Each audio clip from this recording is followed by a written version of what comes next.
awesome. Thank you for coming. This isn't meant to be an information session about Liberty Youth Academy. This is meant to be about the Utah Education Fits All Scholarship. But I wanted to, before getting into that, I wanted to talk about one of my favorite topics of all time, and that's the history of education in America. So I kind of want to give a little bit of a backdrop behind where we started in this country, what led us to where we are today, to kind of paint the picture for why a scholarship like this is important. Now, there are a lot of concerns about this scholarship, and I've got an entire section dedicated to addressing those concerns, and we'll open it up for questions and answers so that you can respond and we can have a dialogue about if I missed a concern that you have, we can talk about it. My name is Braden Hayes. I am one of the directors of Liberty Youth Academy, which is a school that started here, and then my wife and I opened a branch in just south of Tucson in Arizona. In Arizona, one of the reasons why I'm here having this discussion is Arizona has a very similar program and has had in various forms, and it's kind of grown and evolved over the years, but since the 90s. So a lot of the concerns that folks have over this is we have some kind of experience either dealing with it or not seeing those concerns come to fruition. So want to give a little bit of that perspective too. So education in America, I wanted to just share a couple of my favorite quotes from some of my favorite people from the founding era. So we're going to talk about, hang on a second.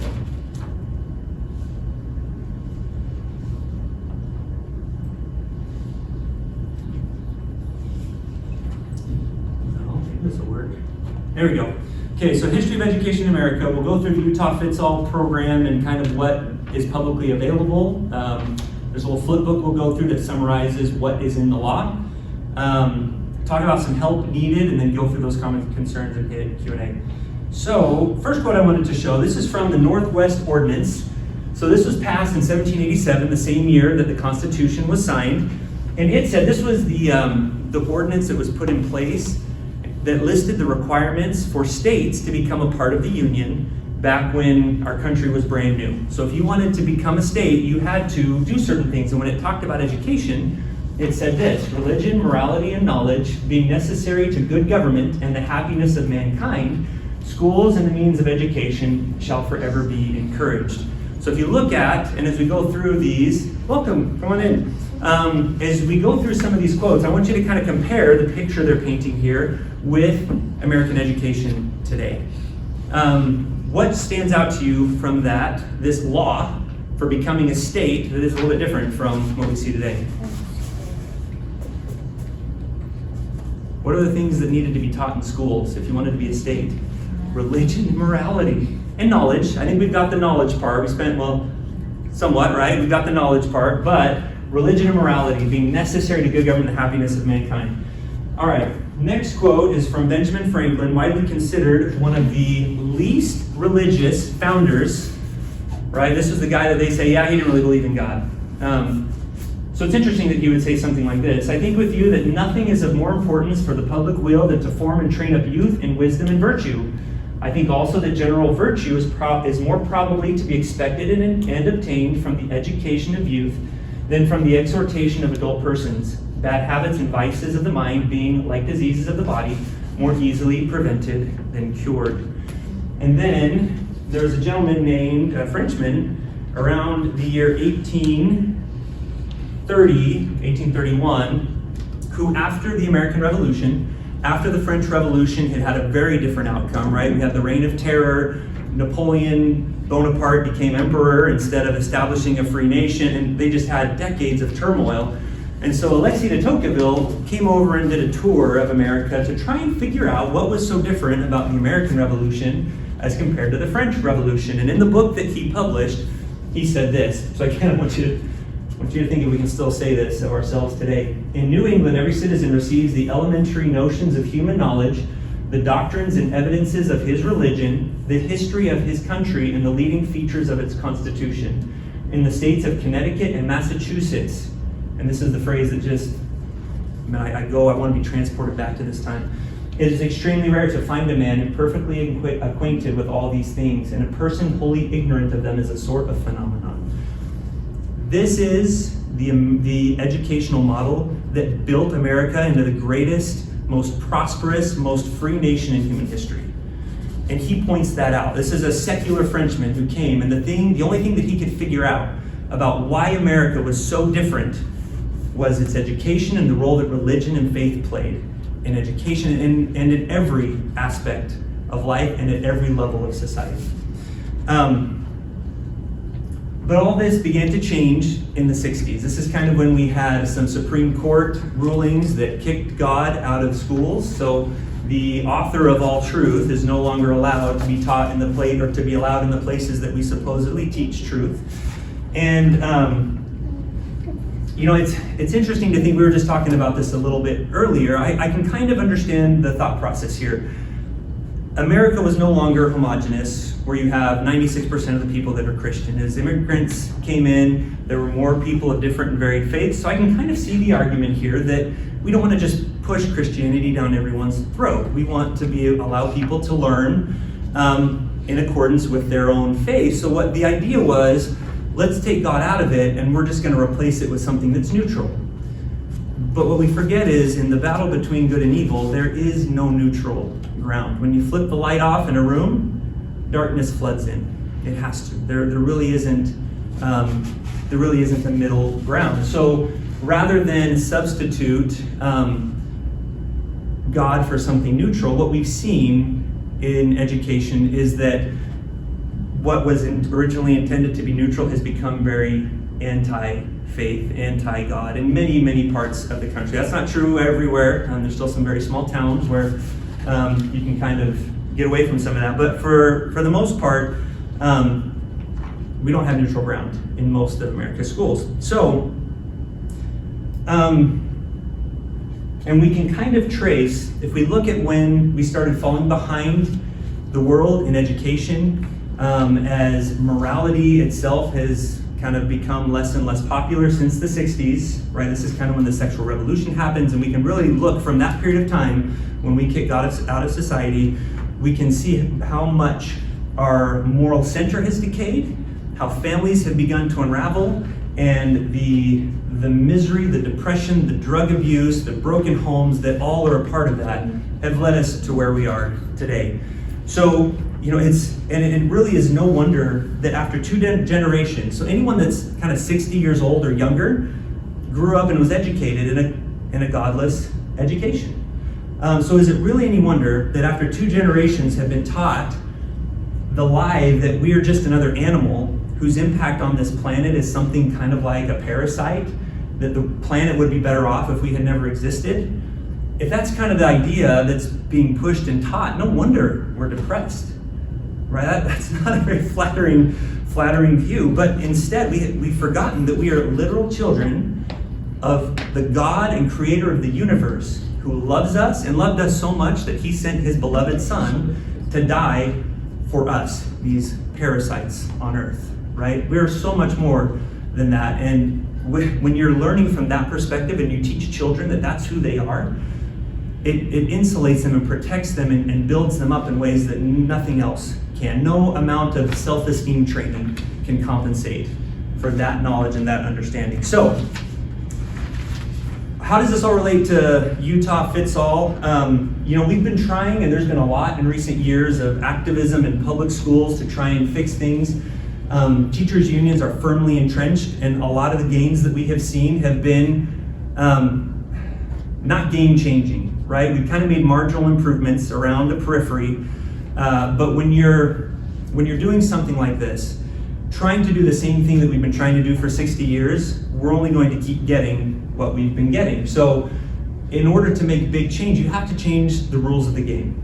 And in my opinion, we've seen this in Arizona. In my opinion, scholarships, school choice programs like this do exactly that. That's what the people who are behind this, that's what they're trying to do, is fundamentally change the rules of the game, to take the power out of big bureaucracies, to take the power out of unions and put the power back with parents, and let the decisions and the desires of parents ultimately decide who the winners and the losers are. So let's go through real quick. I want to come out of here. Let's go through, and I'm just going to share in the back of the room here, there's a page with several links, and in that there is a link. There we go. There's a link to this flip book. So this kind of just walks through the basics of what's included here. I'm going to go through this very quickly. There's not a whole lot here. There'll be more detail coming, but it's an education savings account, and that's different from vouchers. That's kind of what a lot of people who are against this are saying. This is just another voucher program. It's not going to work. And it's kind of a nuance, but a voucher program is you get a voucher, you get kind of like a certificate that you can take and say, hey, here's this money, I want this to go to this private school. So you're kind of directing the money directly from the state to the school, and that's the only thing it can be used for, is a different school. So if you're a homeschooler, you're out of luck. Help with curriculum, you're out of luck. An education savings account, or an ESA, is entirely different from that. What the state is funding is students, not a school, not a particular philosophy, not a particular educational model. They're funding you as the parents and your kids directly. So you get a bucket of money allocated every year, and you get to choose what you want to spend it on. So if you're a homeschool parent, you can spend that on curriculum and get reimbursed for it. If you do want to send your kids to private school, it can be used for private school tuition and a lot of the fees that are associated with it. We'll get to some more of what it covers here in a second. As this continues to unroll and develop, there is a request for proposal out to various nonprofits to see who's going to win the award to manage this whole thing. So they're going to be they'll end up putting together a manual that specifies very clearly what expenses are and aren't allowed. For example, in Arizona at least, if I buy books for my kids on Amazon, I can get that reimbursed. There are certain extracurricular activities. There's a dance center right down the street from where we live, and that can be covered by empowerment scholarship. So it really is meant to be, here parent, you know your kids best. What do you think would be best for your kids? Is it homeschool? Is it private school? Is it a mixture of things? So it really is meant to not give power to private schools or take power away from public schools, but empower parents and empower families. So I think that's a key to understanding how this all works. Who is eligible? Every student, grades K through 12. This will begin in the 2024-2025 school year. You have to be a resident of the state of Arizona. You can't be receiving one of these other scholarships. These are there aren't very many people in the state who receive those, but if you're receiving those already, you wouldn't qualify for this because you can't double dip. And you have to complete a portfolio requirement at the end of each year, showing kind of, here's a summary of what we did for school. Or you can go do like a norm reference assessment. There's a really easy one out of California that you can do online for about $50 and spend about 2 hours doing it with your kids. For Liberty Youth Academy, we do this for you. We build a binder, so if you've ever come home with that big binder the last day of school, that is the portfolio of their work. If you're homeschool, I recommend that's probably the easiest way to do it too, is they're completing work, stick it in a binder, and you've got your portfolio ready to go. And the idea there is, you're not just taking money and buying a bunch of books and not doing anything with it. They just kind of want to say, all right, the kids are doing something at least, right? Okay, so let's move on to the next one. As we're going through this, if you have questions, I may answer your questions as we go, but jot them down on your phone or something so we can come back to them. Do you do these high school assessments, or at Liberty Youth, do you do those assessments at the bottom? We don't. Okay. We don't. This is how we're meeting this requirement. So you don't have to do all of those? No, it's this or one of these things. Oh. So if a high school student goes and takes the SAT and ACT, that would qualify for that year. Got it. This is probably a little bit applicable for homeschool families, but even then, I'd almost just say keep a record of your work, and that's a really easy way to meet that, yeah. I'd say the state of Utah has an assessment to do whenever your card is that you can just do with any of the public schools. You contact your local public school and say, I do the state assessment with my kids at your school when they do it. So it's free. So you don't have to pay for it. Oh, very good. Very good. And that one probably is an all-day test, if I had to guess. Yeah, it's about 3 hours is what it is. So. That's not bad. Yeah. So this is pretty common with what other states in the nation have done as well. This is a little bit more like Arizona doesn't even require this, but that's not a difficult one to do. Okay, the first year, so next school year, because the legislature only funded to do this for 5,000 students the first year. To kind of give you an idea, in Arizona, we have double the population in the state of Arizona that Utah has, but we have 67,000 students right now that are using this scholarship. So assuming there's a demand in Utah equal to about half of that, you'd expect maybe 20 to 30,000 in Arizona that are going to want it. But only 5,000 are planning on being funded the first year. And so they are going to kind of stagger this, and they're going to select based on income level. So they're going to first look at eligible students that are residents K through 12 that are at or below the 200% poverty threshold. So for a family of 4, that's, I think it's like $67,000 a year or less. Then the next tier they're going to look at is 555% to 200% of the poverty level, which I think is like $165,000 per year or less. And then after that, any other eligible students. We're going to try and make this available to more people, and we're going to talk about that here in a second. But year 2, once you qualify, you will automatically qualify each subsequent year. And let's say next year you have a 3rd grader, but you have a 4-year-old that's not going to be in school quite yet. The second year, when your 3rd grader becomes a 4th grader and is automatically qualified, and now your kindergartner is coming in, that kindergartner is going to be placed at the very top level of priority, even above income level, because they want to keep families together, and they're going to focus on serving everyone in the family before they extend it to other people. So, yes, so these will be the eligibility requirements. Anyone who got it before, any siblings, and then they'll come and look at these other thresholds for the next year. Let's see, what else we got here? Eligible private schools. Okay, so basically for an eligible private school, you have to comply with federal anti-discrimination law, which is discriminating basically on the basis of race. So other areas of discrimination don't apply here. We have to have all employees submit to a criminal background check, and if you have more than 150 students, you have to submit some financials to show that if the state's giving you money, you're not like on the verge of bankruptcy, because they don't want you taking a ton of money and then going under and state funding is gone. So that one makes sense to me. Non-eligible schools, if a private school requires you to sign a contract that you cannot leave throughout the school year, they will not be eligible. That school will not be eligible to receive those funds. The whole purpose of this entire program is empowering parents. And if there's a bunch of private schools out there locking you into contracts, that kind of defeats the purpose of the program. So you should be free, if you're not happy where you're at, to go where you want to go. Yeah, and then making sure that there's adequate working capital, basically that the state's not gonna send money to the school and the school's gonna collapse. This is just a basic summary. So this is where, we already talked about all this. There is a link to pre-apply. So I want to talk about what this means, pre-apply. This terminology has been a little bit confusing, but let's come back real quick. Okay, so there is, here we go.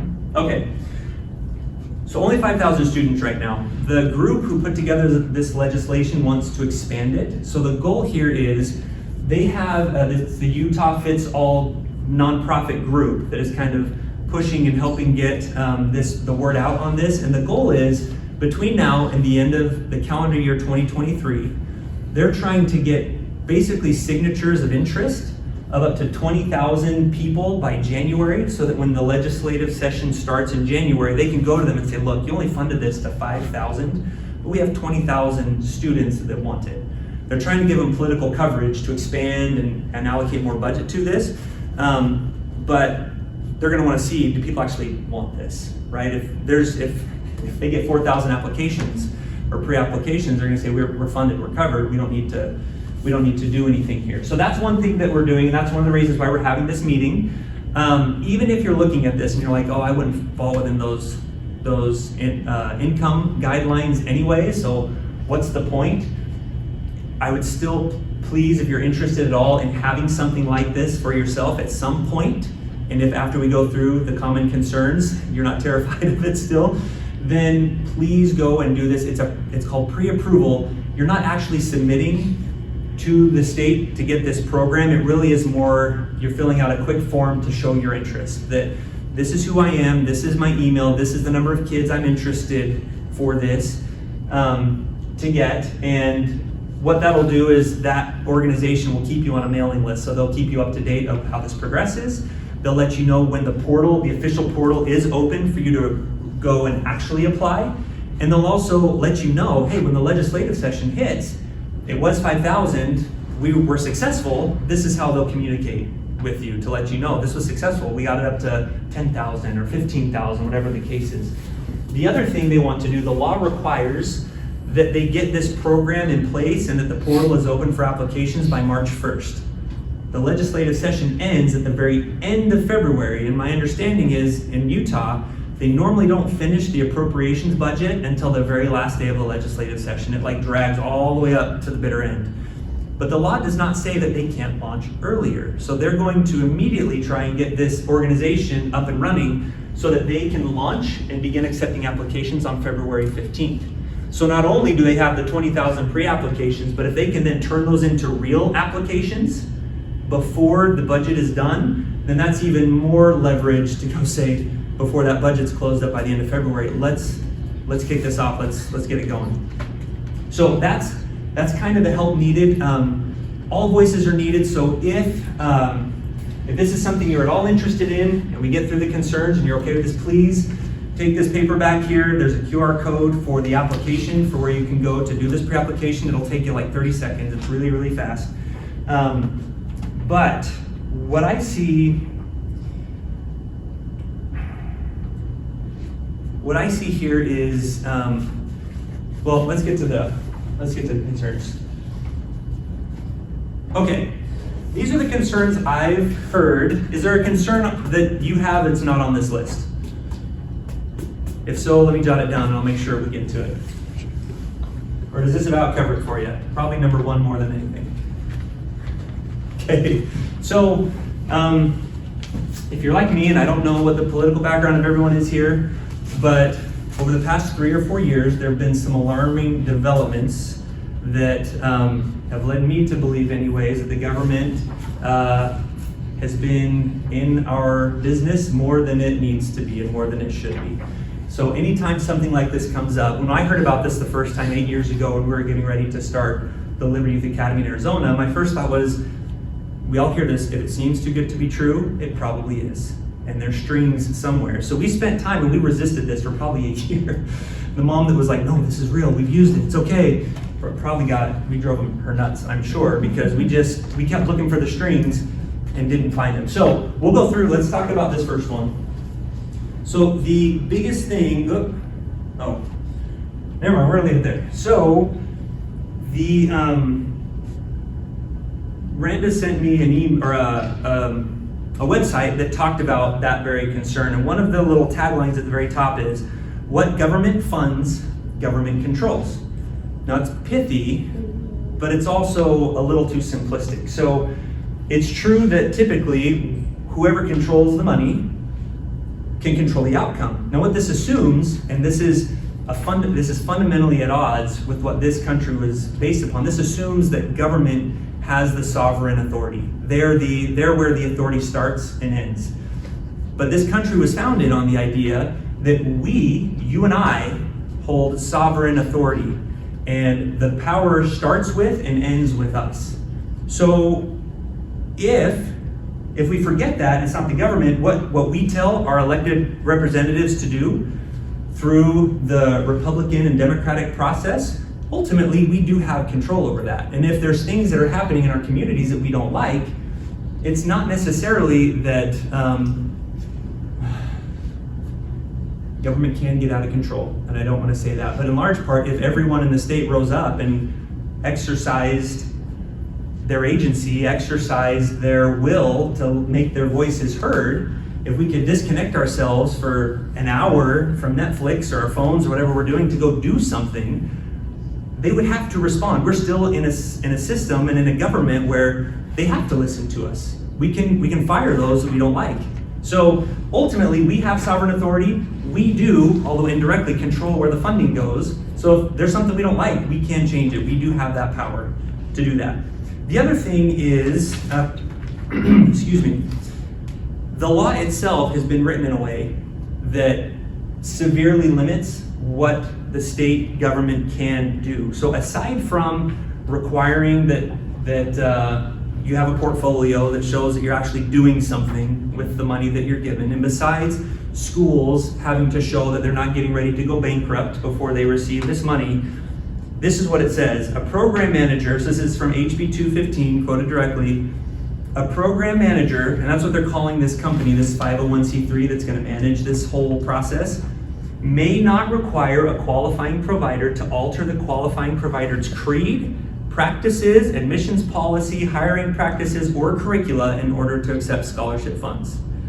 So as written, they do not have authority to tell you or any private school or any homeschool parent what you can and can't teach, how you hire, and what religious things you can talk about at school. The law specifically protects that. And in Arizona, we have a similar protection in the title that governs education, public education. It says, there is nothing in this title that shall be construed to give the Arizona Department of Education any oversight whatsoever over private schools. So in 7 years of operating, I've never seen anyone or even received a phone call from anyone with the Arizona Department of Education. And it's because of walls and protections like that Utah put in there. They don't have the authority to do it. And if they try to show up, we can give them the boot, but they don't even try. Don't even try. There are also a lot of, I was on a webinar where they were talking about this, and there was a lady from Notre Dame who is helping push these types of programs throughout the country.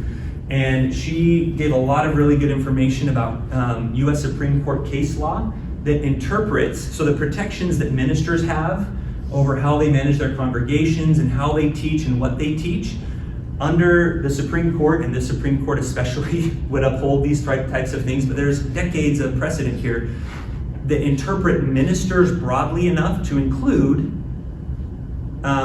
school teachers, private school teachers, and families.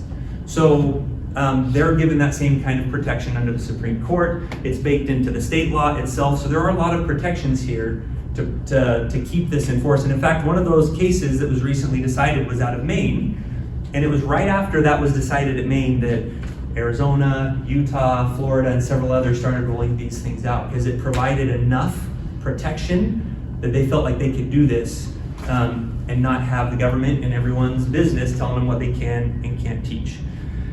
And also, I think I talked about this already, but the Empowerment Scholarship account itself creates a layer of separation. So the state isn't funding a religious school. They're funding students, and then the parents get to decide whether that goes to a religious school, or it could be a school of atheism, it could be a Muslim school, it could be a Catholic school, it could be whatever. Really doesn't matter. So the other thing I wanted to point out is, you may be thinking, okay, that's great, that's how it's written today, and maybe they're using this as the carrot to get you in, and then next legislative session, they're gonna flip it around. Or maybe they're gonna wait 5 or 10 years till everyone gets really comfortable with it, and then they're gonna try and remove that protection, and then get back into telling you what you're gonna do. And my response to that is possible. Something like that could happen. Again, if enough people in Utah stand up and push back against it, elect new representatives that aren't gonna push that sort of thing, then we still have some authority there. But even in the worst case, we try that and we fail. Just stop taking it then. If it changes, stop. And you're no worse off than you are today. But in the meantime, you've been able to take advantage of some funding that is available to you. So that would be my take. We had, when we as a school transitioned from a for-profit to a nonprofit, we had the same concern, because you have to register as a nonprofit and you got to follow certain rules. And right now, there's nothing that says as a nonprofit. In fact, it's made for religious schools and for churches. But hypothetically, the federal government could change that and could someday put more restrictions on us. And if that happens, then we lose our nonprofit status. We go back to the way we were before. We're no worse off than we were at the beginning. But in the meantime, we're certainly going to take advantage of not having to pay taxes to help improve education for our kids in the meantime, and get ourselves on even stronger footing for the eventuality if that were to happen.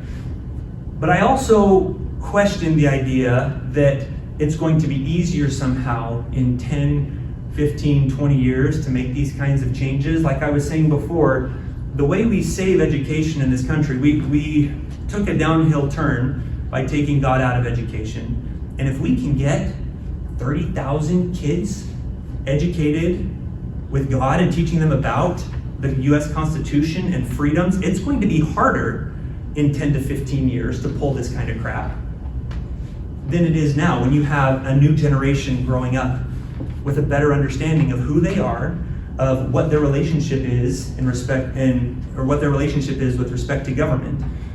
This very well could be, if it's allowed to go long enough, a self-perpetuating cycle that makes us better and better, makes it harder and harder for those with evil intentions to get their way. Okay.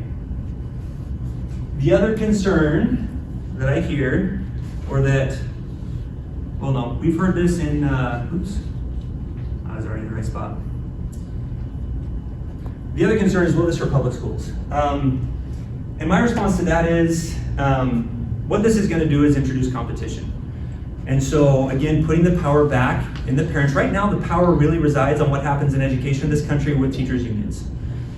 But if parents are in charge, it's going to introduce competition. And I think asking, is it going to hurt this school or that school? Is it going to hurt that model of education or that model of education? We're asking the wrong question. If any school out there is going to ignore what parents want, is going to trample on family values that you want taught to your kids, and that causes them to go under, it should, whether that's a private school or a public school. If people in public schools, private schools, whatever, respond to parents and give them what they want for their kids and let you guys be the decision makers on who wins and who loses, then they should thrive. So whether a public school system lives or dies by this is completely up to them.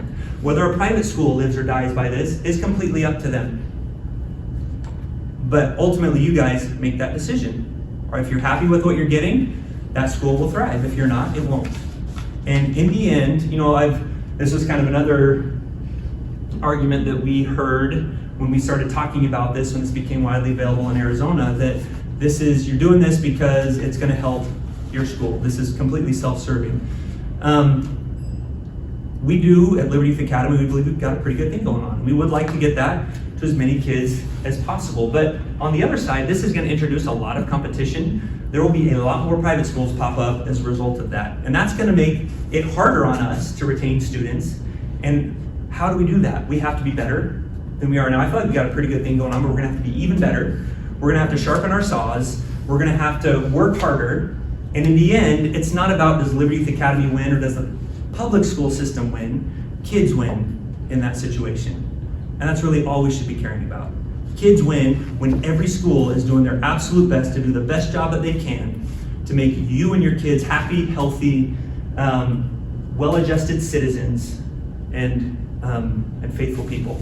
So that's my take on that one. Will it hurt public schools? Maybe. It's up to them. And then what about separation of church and state? Does anyone have any concerns about this one? We hear separation of church and state a lot. This is government funding state. Any questions about this one? I could talk, yeah. So my sister does homeschooling and she uses My Tech High. Is that just a Utah thing? Anyways, she can't use like the Good and the Beautiful programs or anything like that is faith-based to use those funds. I just wonder if this isn't going to be effective. You can use these funds for Liberty Youth as far as you know, for sure. Yeah. It says right in the law, you can't, and you read the law right in the law. They cannot touch our curriculum, according to the law. Cool. So for homeschool, that is kind of the nuance. There's homeschool where you're doing your own thing, and then there's homeschool where you're signed up with it's home but public education. So for public, if you're doing homeschool but up through a K-12 or I think, what was this one called? My Tech High. My Tech High. My guess is that's a public school, it gets public funding, and so they're able to participate in that for free.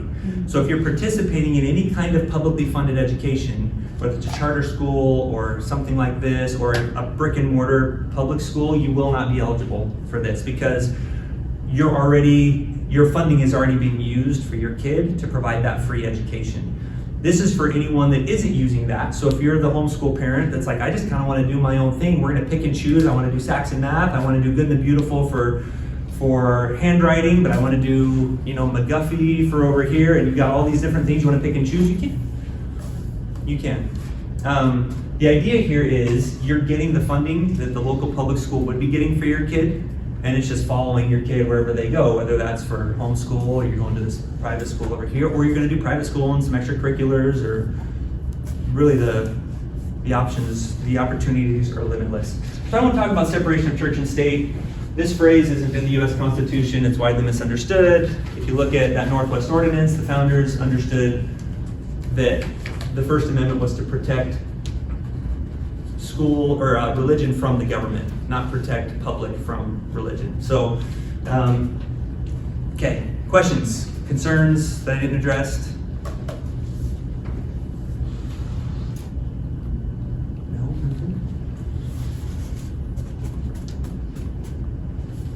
Okay. Awesome. So, if you do have any questions, you want to chat about it afterwards, let's talk. If you would, all the links back here there's a link to that flip book that we went through. There's a link to the text of the actual law. If you have trouble sleeping, I would highly recommend it to you. If there is a link also to the applications, you can go pre-apply, please. So just remember, you're pre-applying. They couldn't find a better word for it. You're not actually pre-applying for the program. You're putting yourself on a list to get more information and to provide a show of force so that they can take that to the legislature and say, look, we got a lot of people that want this. There is a place in there where you can put the school you're interested in going to. If you are planning on going to a private school, you can leave it blank. You can put a school in there. That doesn't apply you for that school. You would still have to go meet with them and do all that stuff. It's just kind of a database that they're keeping to see where that interest is. Okay. Yeah. I do have a question. So when the funding went through in Arizona, did the private schools increase their cost because there was more money for them to get from the law? Some did. So this is actually interesting. Most private schools that I'm aware of here and in Arizona charge more than what you're going to get from the scholarship anyways. Okay. We were on the other side, we were significantly lower. So we did increase ours a little bit, quite honestly, because we had our teachers just working for nothing. we gotta do better, it's available, but still we tried to keep it within a reasonable level so that they could go get some extracurriculars taken care of. So schools will adjust based on this. I don't know. I think it's great if they do, so that they can have more success within the school, but then for those who don't qualify for the scholarship, then does that mean we have to save more pennies? That's more what I'm asking.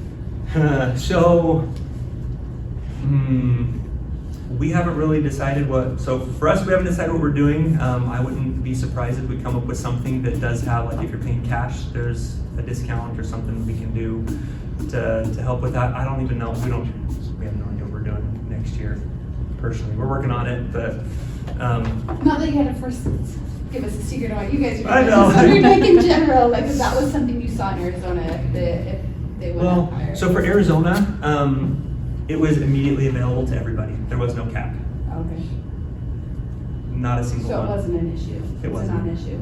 Yeah. So for Arizona, depending on what happens in January, whether it stays at a $5,000 cap or goes differently, I could imagine schools are going to respond differently depending on what happens. Yeah, I don't know. I know our philosophy has always been to try and be as low cost as possible so that we can reach as many kids as we possibly can. So again, we believe we got a pretty good thing and that our country needs this type of an education to get back to where we were. So I will tell you that for us, that philosophy is not going to change. We still want to keep it available to as many kids as possible. So regardless of what happens in January, I know that's the approach we're going to take, is how do we still reach as many as we can without getting to the point where we are asking our teachers to pay to work for us. Yes. if it is approved, or so, come January, February, whenever that is, Mhm. and the legislator says, yeah, okay, this is a big thing, you've got 30,000 and we're gonna increase it, when does that effect, take place? That When would does go change? into effect immediately. So that's why they're pushing to get this before the legislative session, because that session that's there, January, February, has the ability to affect the budget for next school year. So, okay, so, but not necessarily though, it wouldn't, I mean, they wouldn't, if they did increase it, they could technically say, no, this is going to be for 2025. They could. Okay. They could, and that's kind of why they're trying to, the more people that sign up, the more clout they Leverage. have. The more leverage we The more have. leverage they have to implement it sooner and to be more drastic in how much they expand it. I do know that those who wrote the legislation, having spoken with them, their goal is to get to where Arizona is now, where it's just open to whoever and there is no cap. They weren't quite able to win that much, which is why they're now working very hard on, let's do a show of force, let's get this portal open before they even close the budget so they can get a flood of applications in those last 2 weeks. So that those final weeks, it's gonna be quite the battle, but those last 2 weeks, they can go push for even more than they could do if they just had these little pre-applications that we're talking about doing. Yeah. So, for some parents, they may say, I've got, all my siblings are in public school. Mhm. This wouldn't necessarily be something that they'd be interested because they seem to be happy with public school. But would it be something, so could it be a conversation piece where it's like, hey, sign this. If you were to qualify, you could then choose and either do a private school, or you can, if you don't like it, you can switch back to public. So there is something here where we could, Or even kids that parents want to transition their kids, into a high school or whatever. What's that process like? into like a public high school? Yeah, or- sorry.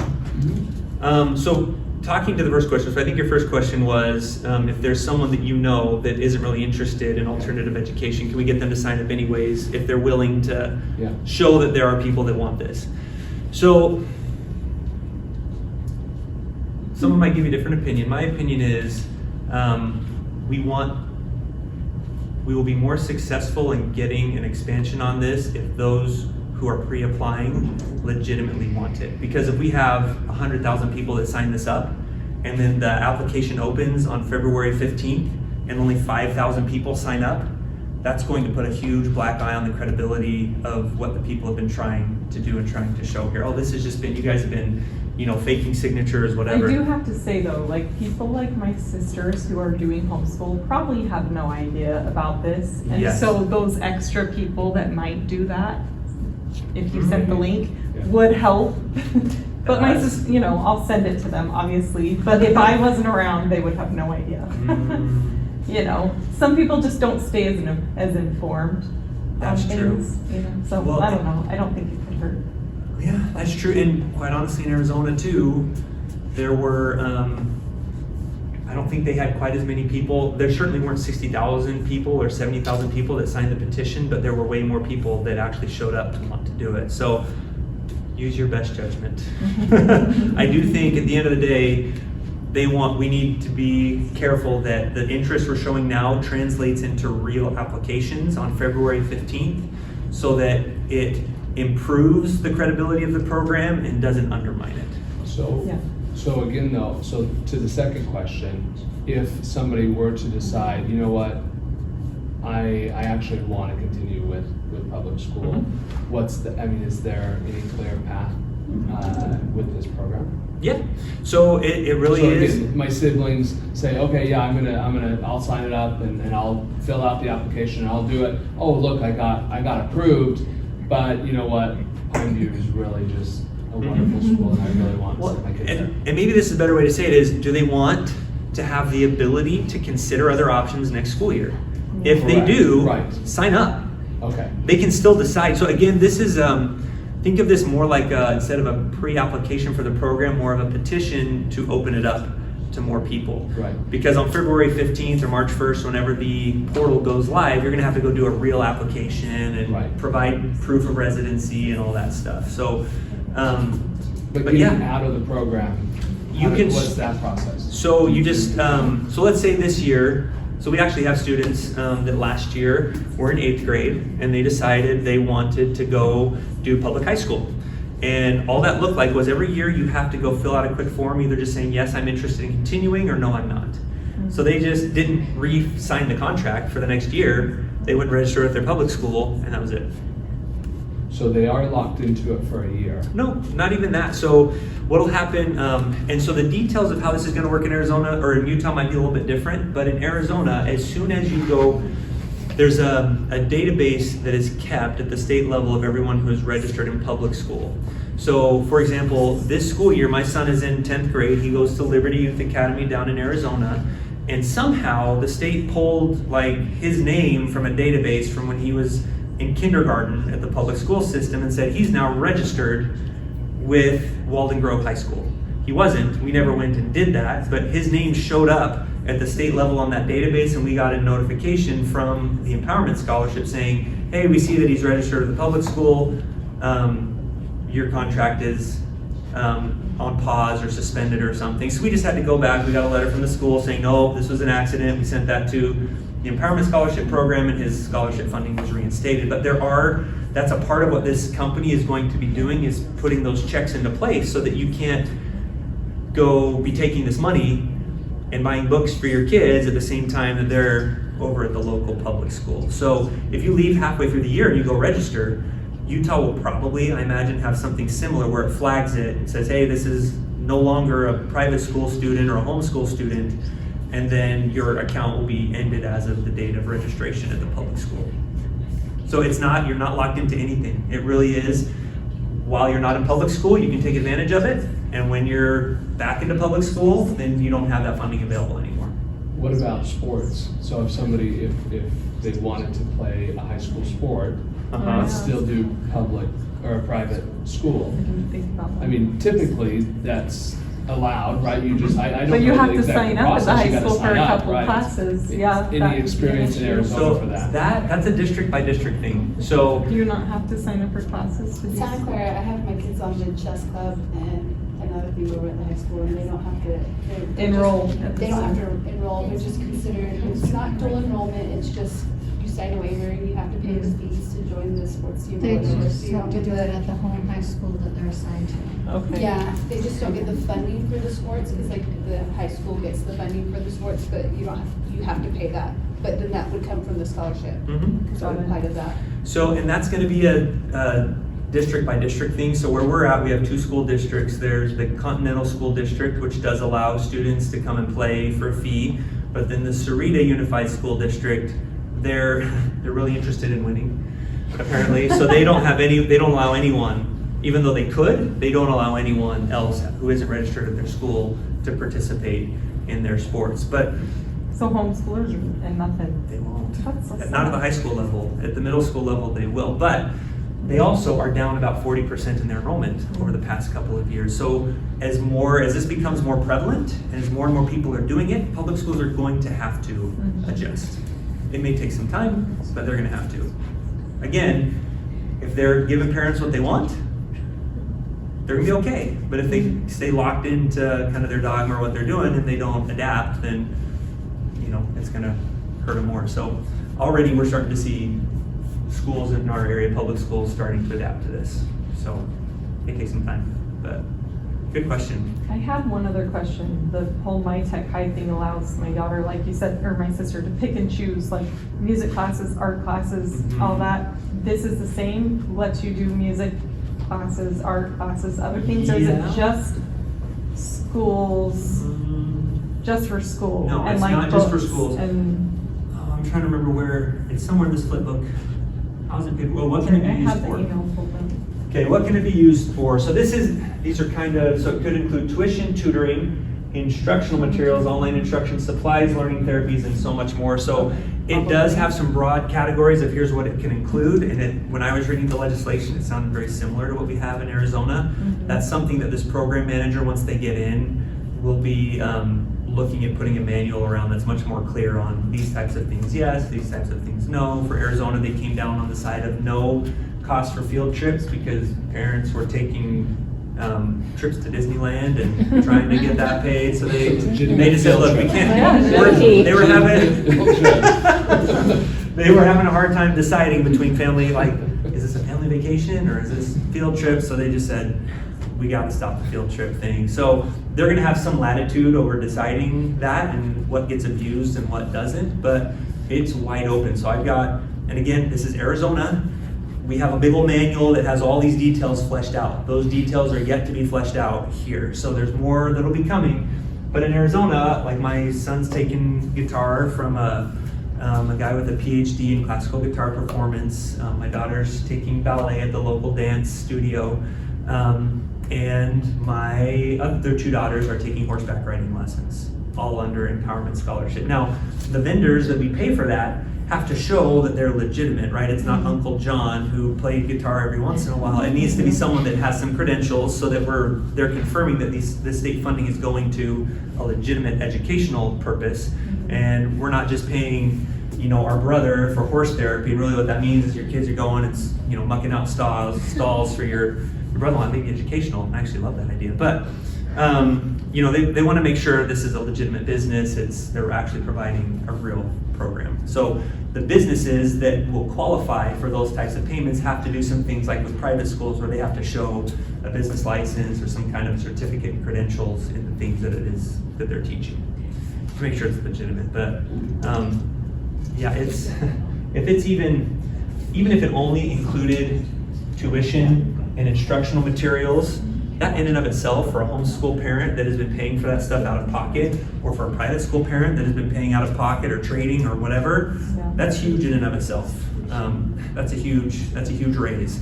But I suspect it's going to end up this so much more. I think it's going to end up looking a lot like what we have down in Arizona once they flush that out. Yeah. So speaking to the mic, so with My Tech High, you have to, and with Harmony and the different groups, you have to sign up for specific classes, like I'm taking art and Spanish and math, and you used to have 7 class periods or 6 class periods.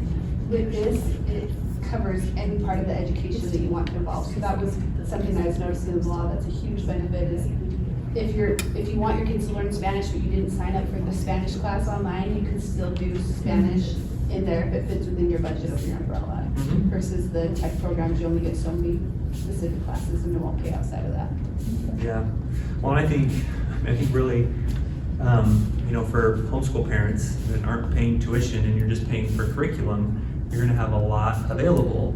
I mean, a private school is going to have a lot of the social, a lot of those things available for you anyways, but there's a lot you can do with $8,000 a year. Yeah. Right? As a homeschool parent, especially, yeah. So say, kind of touching on that, say the tuition's only $5,000 somewhere. Mm-hmm. What happens to that remaining $3,000? If you don't want to do extracurricular, or you've got everything that you want to do and you've got this extra funding, do you use it or lose it? Does it just sit there? It rolls over from year to, so in Arizona it rolls over from year to year. And I believe that's the plan here too. So you can save it up a little bit. Okay. In Arizona you can use it, so you stop getting funding when you're 18, but you can still use what you did receive until they're 21 for college classes and other things. Oh. I don't know. So when I was reading through the law, I was looking for things that were different. That one didn't stand out as something that was different. So that may be available, but there's, I don't know, if you want to buy books for your kids, you can use that to build their library.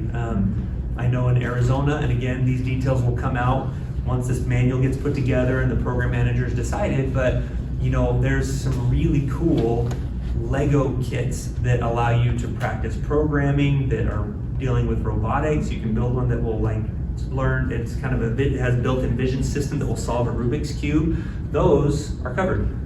So there are all kinds of things that you can do with it. But last year we saved up our kids, and now we've got a little bit left this year that we're able to do some of the horseback riding. That's pretty expensive and normally wouldn't fit, but because we had saved up a little bit, we were able to use that this year. So, and it really kind of looks like, I suppose I can kind of just give you an idea of what this might look like. This is the Arizona system, so don't, It may look different, but this is kind of what the idea is. Oh, I don't have internet here. No, that's okay. That's okay. Anyways, if you pull up and there's just an online account where you have funding available. And if you're going to go in and pay a private school, you upload an invoice that shows that they're registered.